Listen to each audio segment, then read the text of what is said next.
Existujú veci, o ktorých človek nemôže rozhodnúť. Buď sa jednoducho stanú, alebo sa nestanú. Napríklad, keď sa človek chce uvoľniť. O tom človek nemôže rozhodnúť, alebo si to už niekedy skúsil. Uvoľni sa. Ale to skúšam, nejde to. Tak sa snaž, veď to musí ísť, veď to musí. Nemôže to byť také ťažké. Takže uvoľniť sa, to sa nedá na rozkaz. Niečo ďalšie, čo sa nedá urobiť na rozkaz, je tešiť sa. Tak sa teda chceme všetci naplno tešiť. To je 100% metóda, ako všetkých priviesť mlčaniu. Myslím, že v Nemecku existuje len jedna jediná skupina ľudí, ktorí sa vedia tešiť na rozkaz. A to sú ľudia z okolia Rína. To je oblasť, odkiaľ pochádzam, ale musím sa uznať, to tešenie na rozkaz, je to skutočná radosť. Takže keď sa človek naozaj chce tešiť, potrebuje na to dôvod. Ďalším príkladom toho, čo nemôžeme ovplyvniť, je to, že sa nechceme za niečo hanbiť. O tom sa tiež nedá rozhodnúť. Človek na to potrebuje tiež dôvod. Predstavme si, že niekto je práve tak poriadne v rozpakoch, červená sa a iný mu povie: veď sa nečervenaj. To je 100% metóda, ako niekoho uviesť do rozpakov. Keď sa teda človek nemá hanbiť, tak na to potrebuje dôvod, tak poriadne dobrý dôvod. A Pavel o takom dobrom dôvode v Biblii hovorí.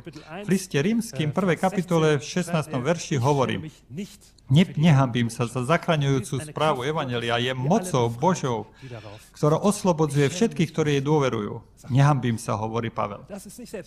To nie je samozrejme, že sa nehanbíme za posolstvo Ježišovi. V našich zemepisných šírkach, v našej kultúre je veľmi neobvyklé otvorene a verejne sa zasadiť za vieru v Ježiša a povedať: áno, za týmto stojím. To je veľmi neobvyklé. Preto to nie je samozrejme, že sa nehanbíme. Možno sa vám to tiež už raz stalo, že ako presvedčený kresťan sa v tejto kultúre občas cítiť ako z inej planety. Ak mi neveríte, môžete vyskúšať nasledujúci experiment. Keď budete na najbližšej dobrej party, tak jednoducho odrazu choďte k úplne neznámemu človeku, postavte sa pred neho a povedzte mu: dobrý deň, volám sa XY, mám osobný vzťah k Ježišovi Kristovi. V tom momente ten neznámy človek pravdepodobne v chvate vyprázdni jeho alebo jeho pohár, zamrmle, ospravedlňuje sa a odíde preč. To nás vedie k tomu, že my, kresťania, hovoríme vlastne rôznymi rečami podľa toho, s kým práve vedieme rozhovor. Poznám to aj podľa seba. Napríklad boli sme na mládeži alebo na biblickej a na druhý deň sa rozprávame s členmi zboru. Bolo to také dobré, mali sme taký perfektný modlitebný čas. V niektorých zboroch by sme mohli povedať taký požehnaný čas chvál. Bolo to super. A naopak, keď potom hovoríme s ľuďmi, ktorí so zborom nemajú nič spoločného, a oni sa opýtajú: povedz, čo to vlastne robíš každý piatok večer? Tak potom možno odpovedáme nejako tak, že no, v piatok to sa stretávam s takými ľuďmi a s takými rôznymi ľuďmi a je to vždycky veľmi milé. Ako som už povedal, poznám to aj z vlastnej skúsenosti. Čo sa proti tomu dá robiť?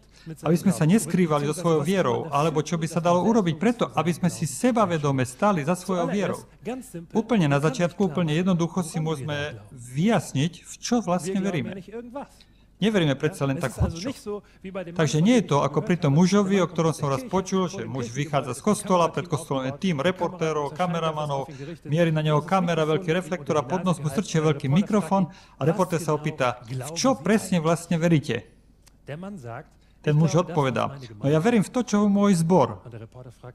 A reportér sa opýta: a v čo verí teda váš zbor? A muž odpovedá: môj zbor verí v to, čo ja. A reportér sa pýta: a čo teda veríte vy obaja? No, to je veľmi jednoduché, obidvaja veríme v to isté.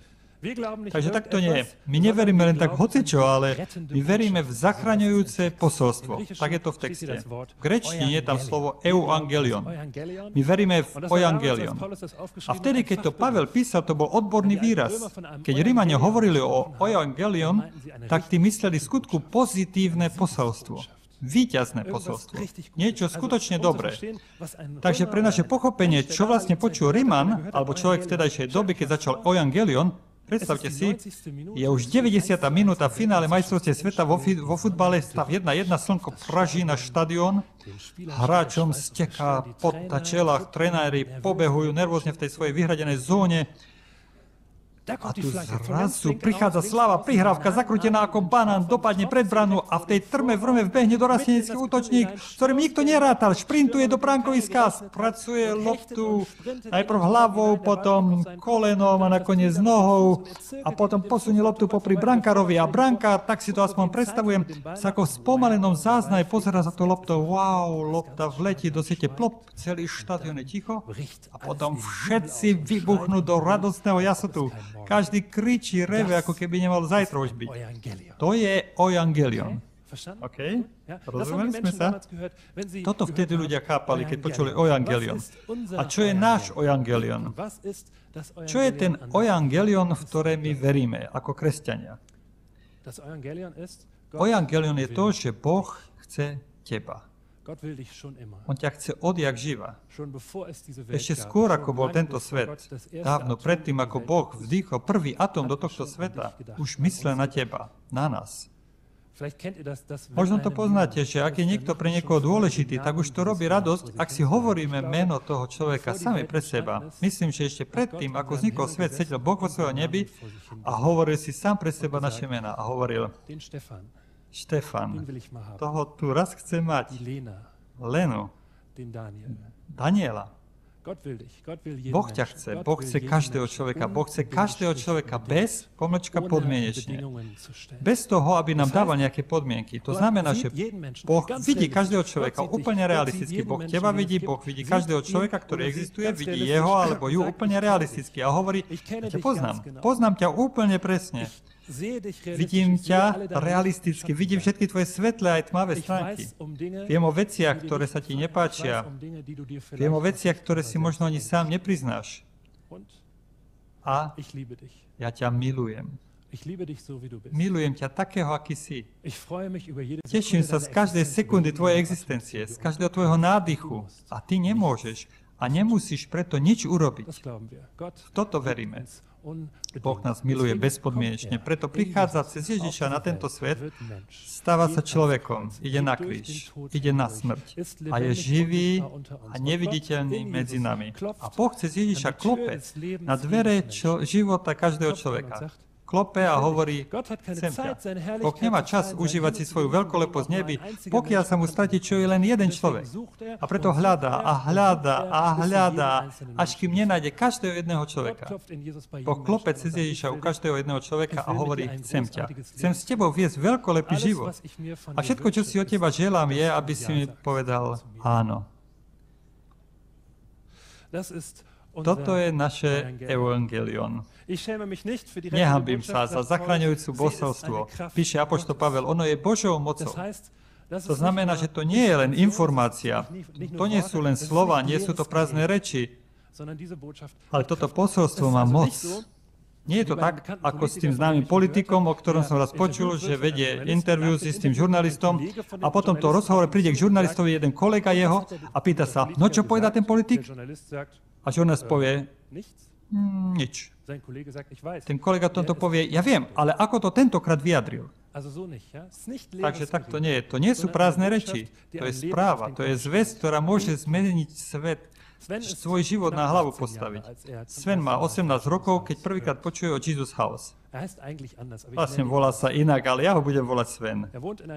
Býva v malom meste, dosť ďaleko na východe Nemecka a doteraz nemal s vierou a s Bohom, s Ježišom nič dočinenia. Nikto z jeho okolia s týmto nemá nič dočinenia. Nemá o tom ani poňatia. Keby sa ho vtedy niekto spýtal: počúvaj, si kresťan, alebo nie si kresťan, tak by pravdepodobne povedal: som normálny. Sven prichádza na Jesus House, lebo mu niekto strčil do rúk leták. On si ten leták prečíta, nerozumie úplne, čo to znamená, je to napísané, ale myslí si, to vyzerá parádne, mohol by to byť nejaký koncert, možno niečo s hudbou to má spoločné. Pôjdem sa tam pozrieť, príde do mladenčníckeho klubu, prekvapený, trochu zaskočený, že všetci sú k nemu takí priateľskí. Vypočuje si to Jesus House, zoberie na vedomie, ako sa k tomu ľudia stávajú, počúva, čo sa tam hovorí o Ježišovi a zaujíma ho, to je fascinovaný Božou láskou, ktoré je mu tam hovorené a ktorú mu ostatní svojim správaním prezentujú. Takéto niečo v takejto forme ešte nikdy nezažil. Jemu bolo inak bežne vždy sprostredkované už či slovami alebo aj správaním ostatných ľudí, vieš čo, v podstate ťa vôbec nepotrebujem, v podstate nás ani nezaujímaš a v podstate nám lezieš na nervy. A teraz poprvý raz počuje, že existuje Boh, ktorý má s môjim životom spoločné, niečo neuveriteľné, zmysluplné a má rád takého, aký som. Sven je nadšený. Stane sa kresťanom, nechá sa pokrstiť a síce ani dnes to nie je v živote všetko také jednoduché, ale je pritom. Pretože mu raz niekto vtlačil do ruky leták. Možno si teraz myslíš, to je všetko super a dobre, ale ja poznám ľudí, s ktorým to bohužiaľ nie je také jednoduché. Poznám ich, som s nimi v kontakte už roky a keď ich vidím a počujem, tak si myslím, tak tí nikdy nebudú nábožní. Nie sú obratiteľní. Z toho nič nebude. Môže byť. Existujú ľudia, ktorí takto pôsobia. Napríklad ten, ktorý písal tento text v liste rímskym. Pavel. Predstavujem si nasledujúcu scénu, o ktorej si myslím, že sa odohrala okolo roku 30 po Kristovi. A tak si predstavujem, že krátko po Ježišovom skriesení zvolá Boh všetky tie nebeské bytosti, jeho milióny anielov, malých, veľkých, tučných aj chudých. Musíte vedieť, že existujú anieli rôznych veľkostí, niektorí anieli sú tuční. Neviem, či ste to vedeli. A Boh hovorí svojmu nebeskému osadenstvu, ktoré sa tak zrušene znáša sem a tam, chcem vám niečo povedať. Prosím, všetci počúvajte. Onedlho povolám do svojej služby niekoho, kto pre ňa urobí niečo neuveriteľne dôležité. Bude hovoriť veľmi múdre veci o viere, bude zakladať zbory a veľmi veľa ľudí privedie k viere. Toho si onedlho povolám. Super, hovorí anjeli a sú tým úplne nadšení, znášajú sa hore dole a pýtajú sa, a čo ten dotyčný robí práve teraz? No, hovorí Boh, momentálne je na ceste a prenasleduje kresťanov. To bol apoštol Pavel. Predtým, ako sa stal kresťanom. Pavel pred svojim obratením bol ten najnepravdepodobnejší kandidát na to, aby sa stal misionárom prvých kresťanov. Ale Boh ho získal. Keď Boh môže získať Pavla, tak môže získať každého. Tak môže získať aj ľudí, o ktorých si ty myslíš, že z toho nič nebude. A môže získať aj tvojich osvietených a o viere už dobre informovaných priateľov. Či sú moderní, postmoderní a premoderní. Možno to urobí inak ako pri apoštolovi Pavlovi, možno to urobí celkom opatrne, obozretne, určite to urobí tak, ako on chce. Ale Boh pritom použije teba. A všetko, čo ty k tomu potrebuješ, je vlastne otázka. Čo by sa mohlo stať, keby? Myslím, čo by bolo bývalo, keby teba niekedy niekto nebol pozval na mládež, na nejaké podujatie voľného času alebo na nejaké podujatie. Čo by bolo, keby neboli skupinky a rôzne ponuky, kde by bol dobrý program, kde bolo hovorené o Biblii, Ježišovi, čo by bolo, keby nebolo niektorí ľudia, ktorí ti zrozumiteľne a sympaticky vysvetlili základy viery. Veci, o ktorých si dnes myslíš, Pána Jána, veď to je úplne samozrejme. Vtedy ti to ale samozrejme nebolo. Čo by bolo bývalo, keby nebolo? A čo by sa všetko bolo bývalo stalo, keby si dal ruku na srdce a povedal, OK, tak sa teda pridám. Tak sa teda pridajme, lebo na Jesus House Lokal a Jesus House Central chceme najskôr raz a potom niekoľkokrát poriadne a verejne hovoriť o Ježišovi a skutočne básniť o Ježišovi, aby sa to dozvedelo čo najviacej ľudí.